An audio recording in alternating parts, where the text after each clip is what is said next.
Item ಯಾವುದೇ ಇರಲಿ try ಮಾಡಿ ಆಚಿ ಚಿಕನ್ ಮಸಾಲಾ.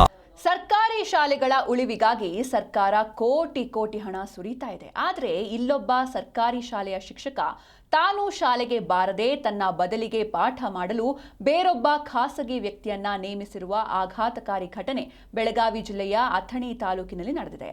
ಸರ್ಕಾರದ ಸಂಬಳ ಪಡೆದು ಬಡ ಮಕ್ಕಳ ಭವಿಷ್ಯದ ಜೊತೆ ಚೆಲ್ಲಾಟವಾಡಿದ ಆ ಶಿಕ್ಷಕನಿಗೆ ಗ್ರಾಮಸ್ಥರು ಹಿಗ್ಗಾಮುಗ್ಗಾ ತರಾಟೆಗೆ ತೆಗೆದುಕೊಂಡಿದ್ದಾರೆ.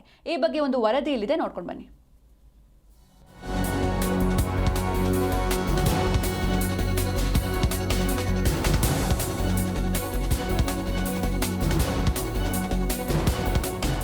ಹೌದು, ಬೆಳಗಾವಿ ಜಿಲ್ಲೆಯ ಅಥಣಿ ತಾಲೂಕಿನ ಕೋಹಳ್ಳಿ ಗ್ರಾಮದ ಕೆಸ್ಕರ್ ದಡ್ಡಿ ಸರ್ಕಾರಿ ಪ್ರಾಥಮಿಕ ಶಾಲೆಯಲ್ಲಿ ಇಂಥದ್ದೊಂದು ಹಗರಣ ಬಯಲಾಗಿದೆ.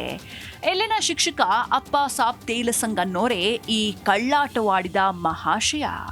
ಸರ್ಕಾರದಿಂದ ಸಾವಿರಾರು ರೂಪಾಯಿ ಸಂಬಳ ಪಡೆಯುವ ಇವರು ಕಳೆದ ಹಲವು ದಿನಗಳಿಂದ ಶಾಲೆಗೆ ಚಕ್ಕರ್ ಹೊಡಿತಾ ಇದ್ರು.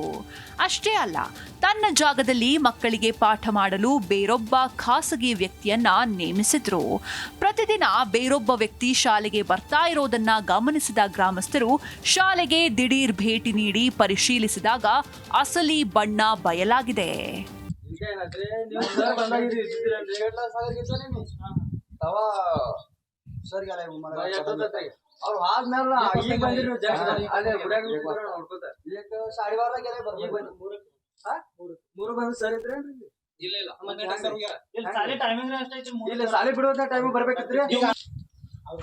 ನೀವು ಮುಂದೆ ಮಾತಾಡ್ಬೇಡ, ಅವ್ರದವ್ರದ್ದು ಹೇಳ್ಬೇಡ. ಅವ್ನು ಸರ್ ಇರ್ಲಿ ಏನ್ ಬೇಕಾದ್ರೆ ಹಿಂದಿ ಕರ್ಸಿ ನೋಡ್ತೀನಿ. ಯಾಕೆ ಬಂದಿಲ್ಲ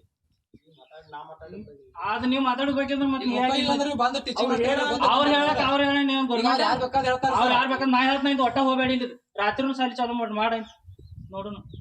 ಸರ್ಕಾರಿ ಶಾಲೆಯ ಬಡ ಮಕ್ಕಳ ಭವಿಷ್ಯವನ್ನ ಗಾಳಿಗೆ ತೂರಿರುವ ಶಿಕ್ಷಕ ಅಪ್ಪ ಸಾಬ್ ತಾನು ಮಾತ್ರ ತಮ್ಮದೇ ಒಡೆತನದ ಖಾಸಗಿ ಶಾಲೆಯ ನಿರ್ವಹಣೆಯಲ್ಲಿ ಬ್ಯುಸಿಯಾಗಿದ್ರು ಎನ್ನುವ ಗಂಭೀರ ಆರೋಪ ಕೇಳಿಬಂದಿದೆ. ಇದರಿಂದ ರೊಚ್ಚಿಗೆದ್ದ ಕೋಹಳ್ಳಿ ಗ್ರಾಮಸ್ಥರು ಮೂಲ ಸರ್ಕಾರಿ ಶಿಕ್ಷಕನನ್ನ ಶಾಲೆಗೆ ಕರೆಸಿ ಬಡ ಮಕ್ಕಳ ಭವಿಷ್ಯದ ಜೊತೆ ಚೆಲ್ಲಾಟವಾಡುವ ಹಕ್ಕು ನಿಮ್ಗ್ಯಾರು ಕೊಟ್ಟಿದ್ದು ಅಂತ ಹಿಗ್ಗಾಮುಗ್ಗಾ ತರಾಟೆಗೆ ತೆಗೆದುಕೊಂಡಿದ್ದಾರೆ. ಶಿಕ್ಷಣ ಇಲಾಖೆಯ ಅಧಿಕಾರಿಗಳು ಕೂಡಲೇ ಈ ಪ್ರಕರಣವನ್ನ ಗಂಭೀರವಾಗಿ ಪರಿಗಣಿಸಬೇಕು. ಕರ್ತವ್ಯ ಲೋಪ ಎಸಗಿರುವ ಶಿಕ್ಷಕನ ವಿರುದ್ಧ ಕಠಿಣ ಕ್ರಮಕ್ಕೆ ಆಗ್ರಹಿಸಲಾಗಿದೆ. ಈ ವರ್ಷದಿಂದ ಇದೇ ಸಮಸ್ಯೆ ರೀ. ಶಾಲೆಗೆ ವ್ಯವಸ್ಥೆ ಶಿಕ್ಷಕರು ಬರ್ತಿದ್ದಿಲ್ರಿ. ಮತ್ತು ಎಲ್ಲಿ ಹೋಗ್ತಾರೆ ಶಿಕ್ಷಕರು? ಈ ಶಿಕ್ಷಕರು ಆದರ್ಶ ಶಾಲೆಗೆ ಹೋಗ್ತಾರೆ. ಆದರ್ಶ ಶಾಲೆ ಯಾವ ಪ್ರೈವೇಟ್ ರೀ? ಪ್ರೈವೇಟ್ ಶಾಲೆ ರೀ. ಯಾರ್ದ್ರ ಇವರು ಅಪ್ಪು ಸರ್ದ್ರೆ. ಅಪ್ಪು ಸರ್ದ್ರೆ ಪ್ರೈವೇಟ್ ಸ್ಕೂಲ್ದಿಂದ ಶಿಕ್ಷಕರು ಇಲ್ಲಿ ಕಳಿಸ್ತಾರ್ರಿ. ಪ್ರೈವೇಟ್ ಸ್ಕೂಲ್ದಿಂದ ಕಳಿಸ್ರಿ ಮತ್ತು ಇವರು ಹೋಗ್ತಾರ್ರಿ. ಮತ್ತು ಇದು ಒಂದು ವರ್ಷ ಇದ ಶಿಕ್ಷಕದ ತೊಂದರೆ ಐತ್ರಿ. ಮತ್ತು ಇದು ಎಲ್ಲ BO ಆಫೀಸಿಂದ ಗಮನಕ್ಕೆ ತರಬೇಕು.